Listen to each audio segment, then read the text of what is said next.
बोकाटा। लाहौर शहर का तमद्दुन मौज मेला है और बसंत लाहौर की पहचान बन गया है। बरसों बाद लाहौर के बासी रंग बिरंगी गुडियां उड़ा सकेंगे। अंदरून शहर के नौजवान तो अभी से पुरजोश दिखाई दे रहे हैं। बोकाटा।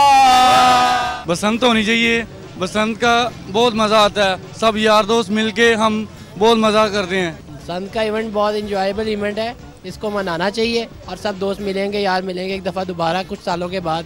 न सिर्फ लाहौर बल्कि दूसरे शहरों के लोग भी बसंत मनाने खुसूसी तौर पर तैयारी के बाद लाहौर पहुंच जाते हैं।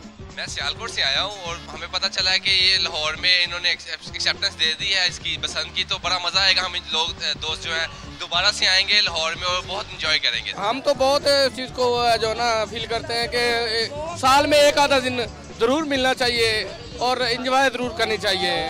बसंत होगी या नहीं इसकी मंजूरी तो वजीर आला पंजाब देंगे, मगर लाहौरियों ने अभी से त्योहार मनाने की तैयारियां शुरू कर दी हैं। कैमरामैन खुर्रम शहजाद के साथ उमैर राना, डॉन न्यूज़, लाहौर।